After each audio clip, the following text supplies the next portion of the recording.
And this lesson is called background check. All right, now it's not like a police background check where you're checking on someone like that, but it is a background check on the people you're working with. All right, because you need to know a little bit about the person you're going to be side by side with. If you're both hired to announce a competition, well, shouldn't you know something about them? So in this issue, or not this issue, this lesson, let's call this one background check. All right, first off, number one thing, credible information. You need to have credible information on your co-host. Now, I usually play the host role, so I'm usually the glue or the guy who does most of all the other stuff, okay? But then there's the co-host that's usually a former pro. So if you're teamed up with someone who's a former pro, you need to know what they've done in the past. You need to know their accomplishments, right? Because that's pretty darn important when it comes down to it. What if you're teamed up with someone who is an Olympic silver medalist or an X Games gold medalist, and you break the mic with this person and you don't once give them the credibility of that? And by the way, giving them the credibility gives you credibility too, because look who you're teamed up with. You teamed up with a former Olympic medalist, an Olympian, whatever the case may be. So find out something about him, because the worst thing you can do is go into a situation where you got someone next to you and he could be a gold medalist, but you don't know because you never did any background information on him. You didn't check. And you know what you can also do? You get there an hour early, you can talk with that person. You can communicate with them and find out exactly what they've done in the past, what makes them the professional in the sport realm. And that's how you do it right there. All right, super important. Don't embarrass your co-host, okay? Because when you embarrass your co-host, that's not good. So don't put them on the spot. One of those worst things you could do is put them on the spot where they're not comfortable being in that situation and you say something you shouldn't have said. So it's almost like you want to clear things with your co-host before you plan to bring it up. Like you let them know, hey, I'm planning to bring up the horrific crash that you had 2 years ago at this very same event. All right? Is that okay to bring that up?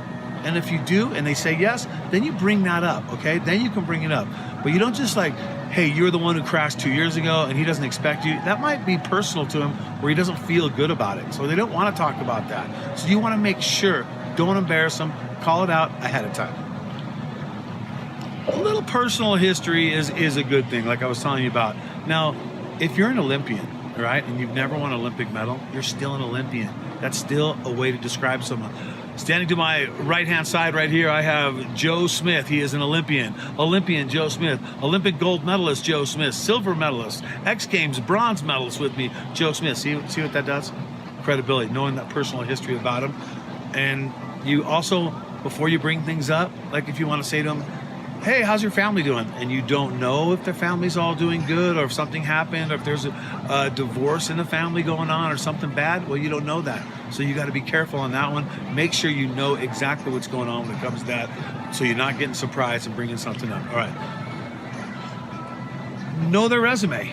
Know the person you're working with, their resume. Even if it's a reporter who's down on the field who you keep tossing to or you keep talking to, know what they've done in the past and what they'll do in the future. Because if you know their resume and what they've done, you can always use that as a position to talk to them. Let's send it down to X Games sport reporter, blah, blah, blah. You see what I'm saying? Knowing their resume is so important because it just defines who that person is. And like I said earlier, it gives you credibility, all right? All right, okay, story time. So I was working with a gentleman who I was announcing with, okay? And this goes right up the wrong thing to say. And the reason I tell you these stories, because hopefully you can learn from the stories that I tell you, because these are mistakes that I've already made, and that's why I made lessons about them. So no one else has to make the mistake that I made. So I'm working with this guy.